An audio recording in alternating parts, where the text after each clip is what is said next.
my channel. And thank you for everyone who've subscribed, and thanks for tuning in every time I post a video. Thank you guys for the likes, for the comments. Thank you so much. Today I just want to tell you how I've been scammed. Like, I've been scammed, guys. At first I thought it was a joke, but guys, this is real. And I've actually had so many people commenting on my WhatsApp status, because I posted a WhatsApp status to let people know that I've been scammed. And there's actually a lot of people who wanted to know how I got my money back. So the reason for this video is just to give people advice on how to get back whatever belongs to you. So I've been scammed. Guys, I know it's not much. It's not much. It's just 400 rands, but it's money that I would have used to do something with, you understand? And it's better that way, when you give someone money, knowing that it's not coming back. But when you give someone money in exchange for something else, then you really want that something else. If that person cannot give you that something else that you've asked for or you've agreed on, so I feel like you just need to get your money back. Like, I just wanted my money back because he couldn't deliver. So I'm posting this video to actually encourage everyone who has been scammed before to actually go, guys, you need to go get your money back. That money belongs to you. You worked hard for that money. I myself know that I worked hard for that 400 rands. And I was so depressed. I can't be depressed at work and then give away 400 rands, guys. No. So guys, today I just want to share with you my experience, and also just give you guidance of where to start, if in case you don't know where to start, and or where to go in order to get back whatever you've been scammed. So today I just want to share with you my experience and how I went about to get back my money. So what actually happened is I wanted a YouTube cover. Some people will call it YouTube art. So I wanted that, and me not being creative, like I tried. I downloaded a few apps and tried doing it on my own, and it didn't work out. I don't want to lie to you. So guys, I'm getting fat. But anyway, so what I did was I contacted this guy. Like, he's my homie. I've known him since like grade 1 or 2, and we went to the same primary school, the same high school, and we've been in touch. We've been in contact since. And I contacted him and I'm like, dude, I need you to do this for me. I remember it was a Friday when I contacted him. I'm like, I need you to do this and this for me. And then he was like, ah man, that's nothing. You can give me 100 rands for that. I was like, what? 100 rands? Bargain. There was I was telling my friends that, guys, I got someone who's going to do it for me for 100 rands. I mean, people out here do it for like I got another guy to do it for me, and it was like he charged me like 300, I think. So yeah. So I was so excited that, guys, my friend is doing it for me for 100 rands. So it was a Friday, and I didn't really tell him what I wanted on the cover. So I just told him that this is what I want, but we'll talk about the specifics on Monday. So that weekend I was going away on a family trip, so I was like, okay, we'll talk on Monday. Saturday I get a call from him saying that, bro, can't you just send me that 100 rands? I'm like, already? And he was like, yeah, already. I need it for something. So I'd really appreciate it if you send me the 100 rands. But either way, like, me being me, I trust everyone, guys. Like, if you don't give me a reason not to trust you, I will trust you. So because I trusted him and I know him from childhood, so I was just like, it's fine. Like, I wasn't even thinking of someone scamming me. Like, that was not on my mind. So I sent him the money. We don't use the same bank, so I sent him via whatever, send email, because I use Netbank. So I sent him via that, and fine, he got the money. And Monday I got back home. Monday I got back home and I was like, I'm too tired to go to him. So I told him, you know what, I'll see you on Tuesday. So Tuesday I go there, I tell him the specifics. Actually, when I got there, hey, this is what happened. When I got there, he started setting up. And I was like, why are you setting up? He was like, no, aren't you going to take pictures? How many wigs do you have? How many outfits do you have? And I'm like, huh? For what? Outfits? Wigs? For what? And then he was like, no, I thought you were going to take pictures. I'm like, no, I don't want pictures because it's like, I don't want to make it a big deal. I'm going to give you any of my recent pictures and then you can just design the damn thing. And then he was like, oh, okay, cool. Then we spoke about the specifics. After that, he was like, my engineer, I think you're going to need to top up the 100 rands. And I was like, how? Why should I top up 100 rands? Because like, actually, considering the fact that you thought we were going to have a photo shoot, now that is subtracted out of the equation, am I not supposed to be paying 50 rands even? No, he was like, no, you're gonna need to top it up. I usually charge 750 for this. So but because I know you, you can just name a price, like anything less than 750. So I was just like, it was just weird, but I was just like, okay, fine, because I need to get this thing done. I'll just add 300 and make it 400 rands. And then he was like, fine, but you also remember you need to send it today. I'm like, hey, already? Again? How? Happy you haven't started. Then that guy was just like, no, I want my money up front before I get the job done. But don't worry, I want the best for you. He likes saying this. I want the best for you. I got you. Like, I want the best for you. So don't worry, your chava is going to be the best. I was like, okay. So I organized that he get his money same day, guys. Like within an hour, that guy got his money. So by the end of the day, I was just like, okay. He was like, I'm gonna deliver. That's what he said. He's gonna have the design by the end of the day. So by the end of the day, like around 8 p.m, I'm like, dude, nothing still. And then he was like, don't worry, I'm busy with it. Okay, fine. Second day, I asked him, are you still busy? Yes, I'm still busy. But I think, okay, now it's a Wednesday now. Thursday. Patong, again, still busy. No, I got you. I want the best for you. Still, same story. Like, I was even getting tired of that. Friday, he says the same thing. Okay, Friday, I think late at night, that's when he decided that he's gonna send me samples. And he actually asked for like 5 colors, 5 whatevers, I don't know, 5 what, but he promised to send me 5 samples to choose from, and he actually ended up sending 2 samples. And guys, those samples were so disappointing. I don't want to lie. The only thing I liked is the background color. That was the only thing I liked, and my picture obviously, but everything else was just like, my name was spelled wrong, my insta handle was just like, everything was just wrong, like nothing I asked for was on that cover. It was just my name, and he also got it wrong, but like, it's fine. I was just like, okay, like you could see that this person did this like literally 10 minutes ago just to shut you up.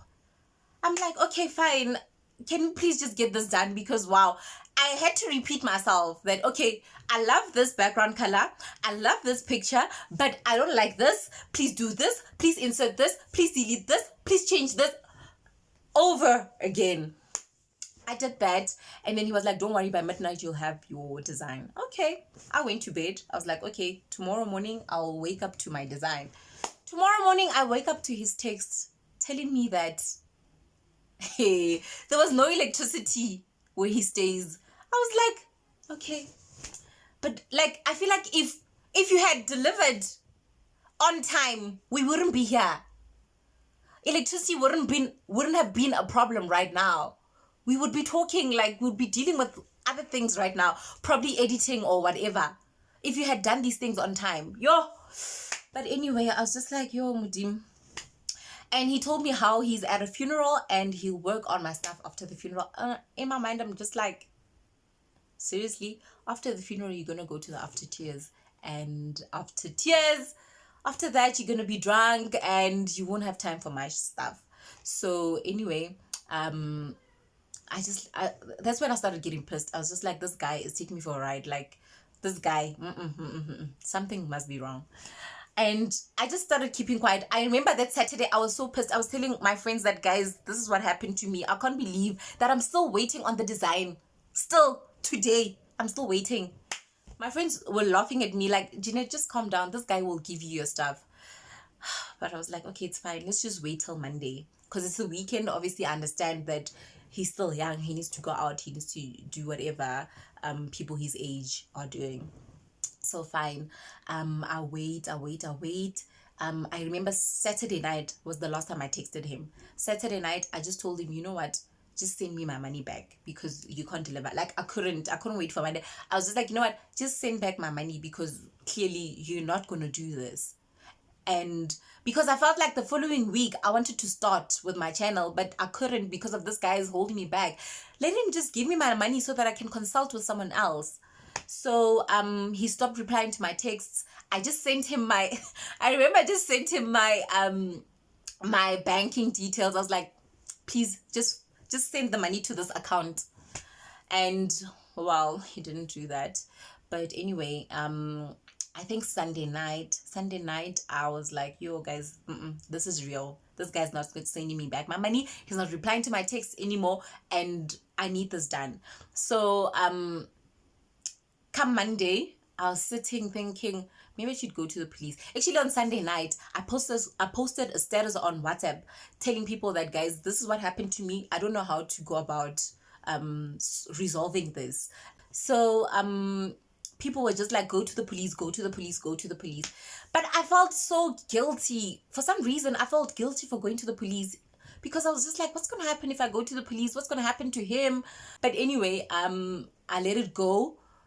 Okay, I was just like, okay, maybe he'll come around, Monday, a friend of mine called me to tell me that, Jeanette, are you crazy? Were you really scammed? Jeanette I know scammed. No, friend. That is so unlike you.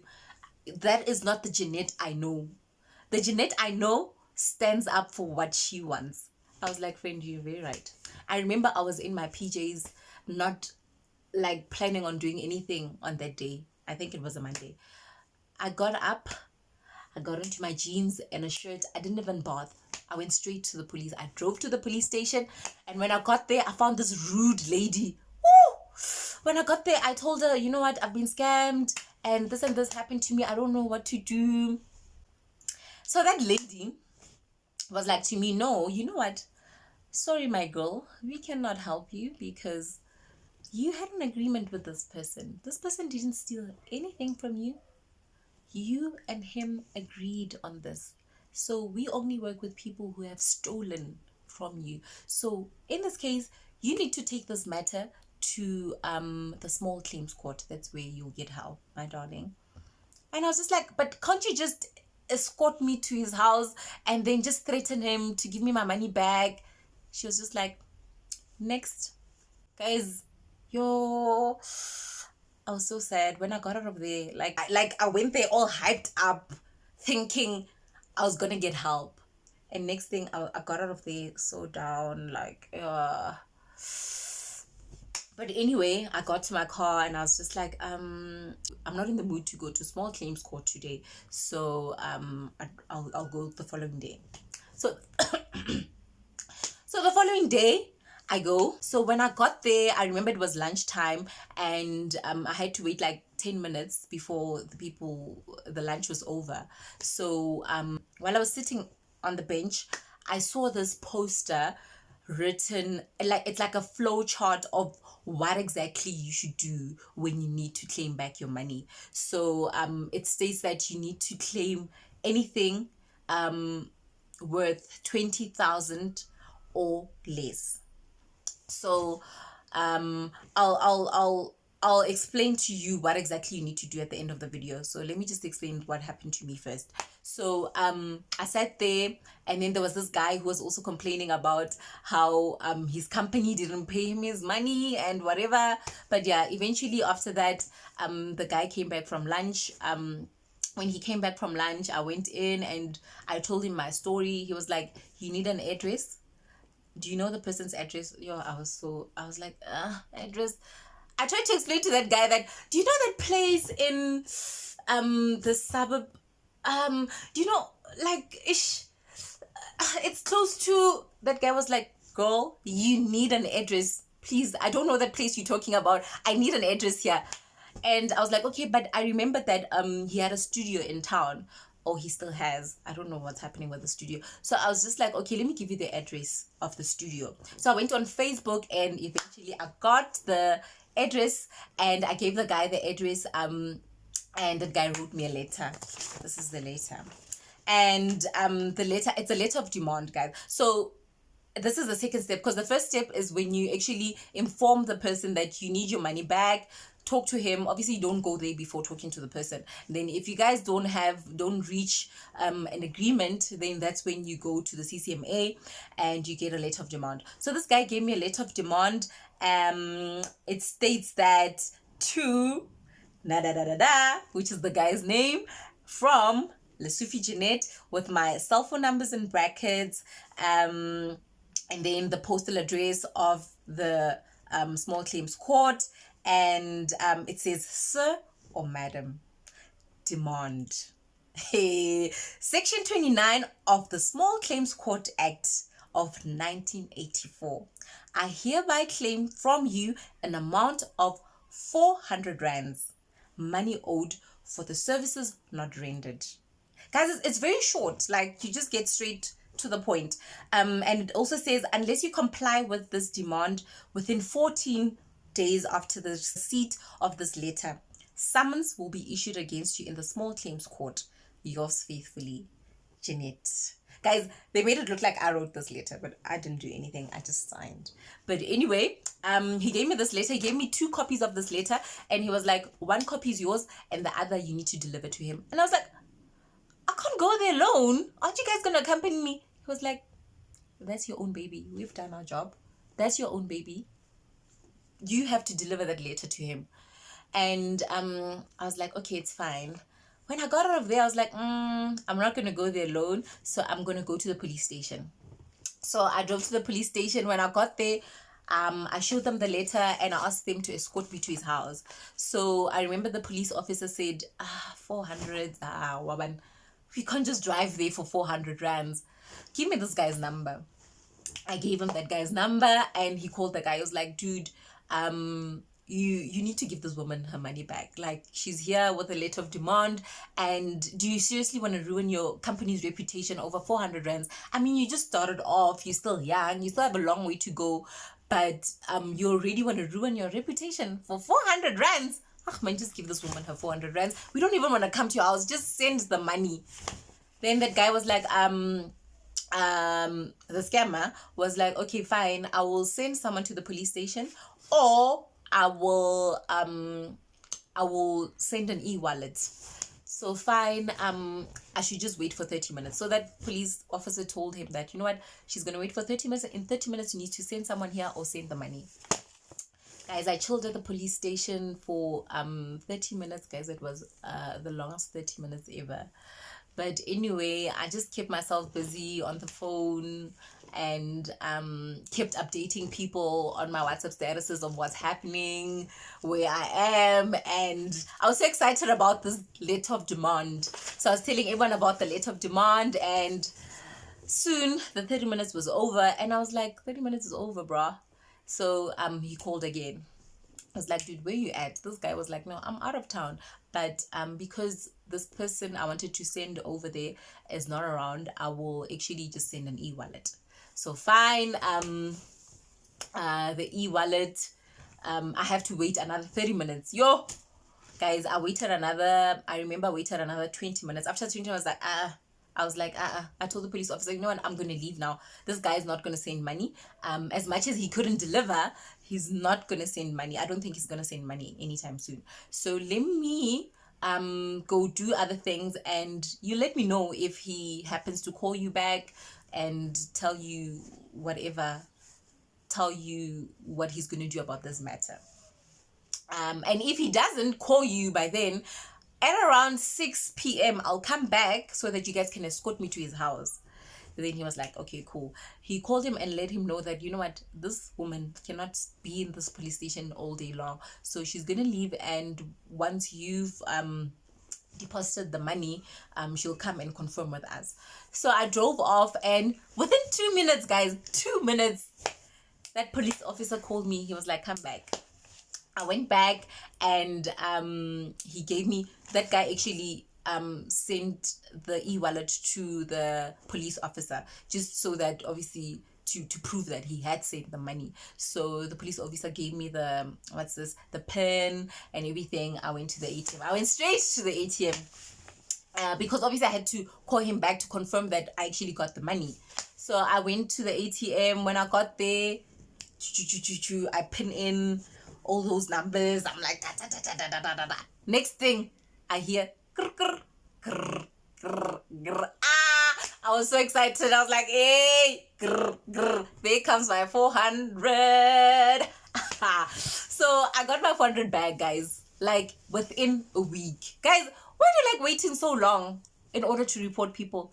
I got my 400 within a week. And then I was so excited, guys. Like, yo, I posted a status on WhatsApp, like, guys, I got my money back. So after that, I called a cousin of mine. I'm like, we need to celebrate. I know it's just 400 rand, but I'm celebrating because I feel like I was so depressed and I couldn't believe that I was scammed. And now I got my money back. Like, it's all over now. So let's celebrate. So we went out and we chilled. We had drinks and and we discussed this whole thing. And I actually, while discussing it with all the other people we were with on that day, I actually realized that, you know what, most of us are scammed on a daily basis. People are scammed on a daily basis, and we actually just tend to just let it slide. Why do we let it slide, guys? Why? We need to take action. Like, because if you let it slide, I believe that someone else, he did this to someone else and got away with it. Hence, he did this to me because he thought he was going to get away with it. But now that I did something about it, I don't think he'll ever do this to someone else. Or if he does happen to do it to someone else, he will at least have that he will at least have the knowledge that, okay, this might happen to me as well. If I do this to someone else, chances are this person might also go the same route Jeanette went through, you know. But guys, stop letting these people get away with them, because now if you let these people get away with such things, they do it to other people. They continue to do it to other people because they think it's something that they can always get away with. I mean, they make money from just scamming people. Some people do this for a living because people don't take action. Guys, we need to start taking action. This needs to stop. Stop, stop, stop, stop. So, it reminds me of a time where this guy once fought with me for my bag in town. But it's a story for another day. But at the end of the day, I investigate. I was a private investigator, my own private investigator. I went out and looked for that guy because the police told me that they can't help me because they don't know the guy's name. So I had to find this guy myself. So I tried to find this guy. I looked for this guy every day. Every day I had to look for this guy until I found him. And I remember it took like 6 months for us to get this case done. Like, for the hearing and the trial, they always continue to postpone and postpone. The magistrate always postponed the case until I think the last day was when I got my matric results. When I got my matric results, that was the last court date. And after that, I think he was prosecuted to 1.5 years in prison. But at the end of the day, I didn't let him get away with it because I didn't know who he was. But instead, I went out and tried to find that guy. Every day after school, I'd go to town and look for that guy until I found him. Because the police were not going to do that for me. They were not going to do it for me because they don't know who the hell he is. They don't know his face. They don't know his address, they don't know his name. So I had to do it myself, guys. So please don't let people get away with such things. So basically what you need to do in order to get your money back or whatever belongs to you from someone who has scammed you, the first step is to let them know that you want whatever back, and you communicate with them. And if still nothing happens, you go to the small claims court. Small claims court, they will give you a letter of demand. They give you a letter of demand so that you can give to the person. I suggest that you go to the police station that is nearer to wherever the person stays, because then it will be easier for them to escort you to his place. But if you go to a police station that's further away, they will tell you that they don't work in that area, obviously. So after getting a letter, if you're scared like me, you can go to the police station, ask them to escort you, and within 14 days after delivery of that letter, if you still don't get your money back or whatever back within 14 days, you can go back to the small claims court. And I remember they told me that I'm gonna have to give them 150 rands, no, 350 rands to in order for them to get sheriffs to deliver summons to that person's place, you know. So once the summons are delivered, that person will have to come for a hearing at the small claims court. And after the hearing, if everything goes well, that person can give you back your money. But if things don't go well and that person lies or just says he can't afford to give your money back, they will actually try to investigate his financial status. And once that is done and they declare that he does have the money to pay you back, you guys will have to, they'll take the matter to the magistrate's court, and then you guys will continue with the hearing that side, and eventually hopefully he'll be prosecuted. So but if he is unable to pay you back and they actually, after the investigation, they declare that he is not able to pay you back, obviously he'll have to pay you back with installments. You'll have to have an agreement, and they won't have to take you to the magistrate's court. But guys, please go for what belongs to you. It's your money, you worked hard for it, and no one has a right to take that away from you. We need to take action. But anyway, guys, this is it. This is all I wanted to talk to you about. Thanks for watching, and stay good and stay tuned.